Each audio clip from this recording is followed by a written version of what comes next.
Welcome to Easy Meals with Chris. Today I'm cooking barbecue ribs.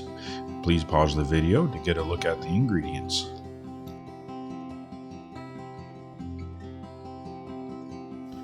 First, we will make the dry portion of the rub.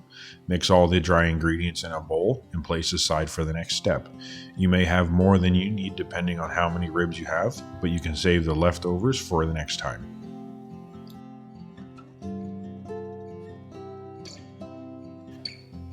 Start by rubbing down both sides of the ribs with mustard and Worcestershire sauce.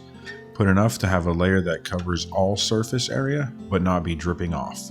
Do that to both sides of the ribs.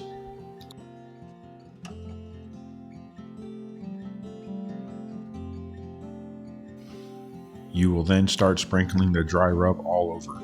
You will want to put enough down so the spices aren't looking wet when it touches the ribs. Do this to both sides, then pat down the ribs so everything sticks.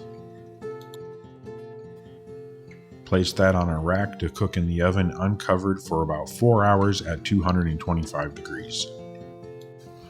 After the 4 hours, you will want to transfer the ribs to aluminum foil to finish cooking. Just make sure to wrap them tightly so the remaining moisture can't escape. You will place the meat side down so the moisture stays in the meat. You can place the meat directly in the oven, reduce the temperature to 160 degrees, and let it finish cooking for the next 6 hours or so.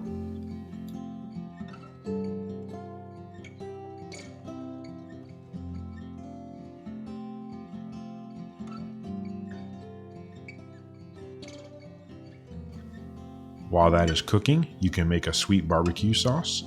Add all the ingredients to the pan and heat up to a slow boil and cook for about 15 minutes, stirring occasionally. When finished, remove from the heat and place in a bowl or other container.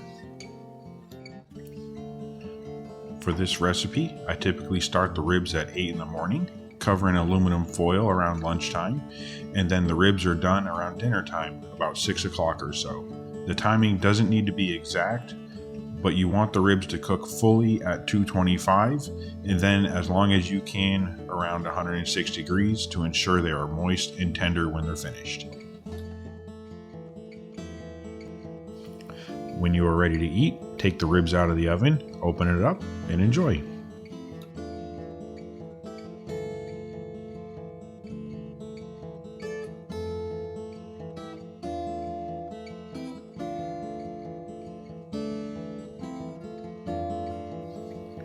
Thanks for watching and have a great meal.